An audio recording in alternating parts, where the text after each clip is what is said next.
C'est une opportunité exceptionnelle d'accueillir à Montréal la collection de M. Pierre-Jean Chalençon. Cette collection, en fait, est unique au monde. Elle est la plus importante. Elle comprend des artefacts et des objets reliés au personnage même de Napoléon et elle est la plus considérable qui soit encore entre des mains privées.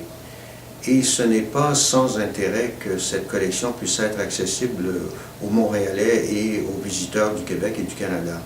En effet, le mythe de Napoléon et le personnage de Napoléon a stimulé pendant 2 siècles l'imaginaire des Québécois, singulièrement celui de Ben Wider en particulier, qui, comme on le sait tous, qui était un ami de plusieurs Montréalais, un grand Canadien.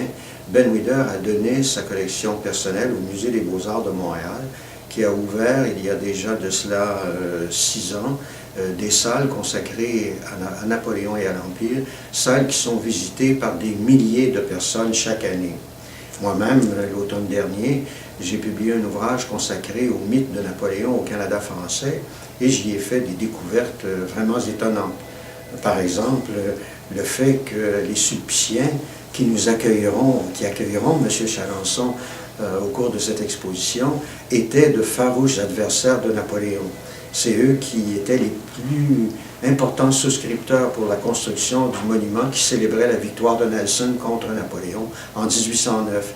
Et c'étaient les plus importants souscripteurs pour aider l'armée britannique à poursuivre l'effort de guerre. Donc, évidemment, ils avaient une idée très particulière de Napoléon, mais cette idée, ils se sont convertis finalement au milieu du 19e siècle, comme la majorité des Québécois, lorsqu'ils ont réalisé que, en fait, le personnage de Napoléon était imbattable, il était dans l'imagination de la majorité de nos compatriotes à l'époque, et en ouvrant un cabinet de lecture paroissiale, ils se sont mis finalement à célébrer la légende dorée de Napoléon.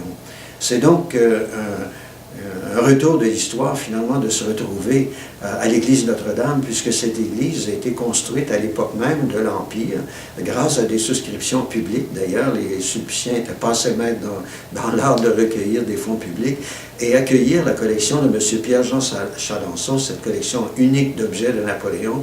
À mon avis, c'est un juste retour de l'histoire. Je suis personnellement très honoré de pouvoir m'associer à cette collection et prêter également des objets importants reliés à Napoléon et à l'Empire, puisque cette collection qui est unique fera un arrêt à Montréal au moment où finalement l'intérêt pour Napoléon est toujours présent. Les jeunes générations d'aujourd'hui, les créateurs de jeux vidéo exploitent le personnage de Napoléon et ses qualités de chef militaire dans de multiples expressions de jeux vidéo, tout comme le commerce également utilise l'image de marque de Napoléon. Donc, un personnage plus grand que nature, un personnage toujours vivant dans notre esprit, et nous devons être vraiment reconnaissants à M. Chalençon et surtout à M. Jacques Ouimet d'avoir accepté de faire venir cette collection à Montréal et de la rendre accessible à tout le public qui, j'en suis sûr, sera enthousiasmé par cette visite. Bienvenue, M. Pierre-Jean Chalençon.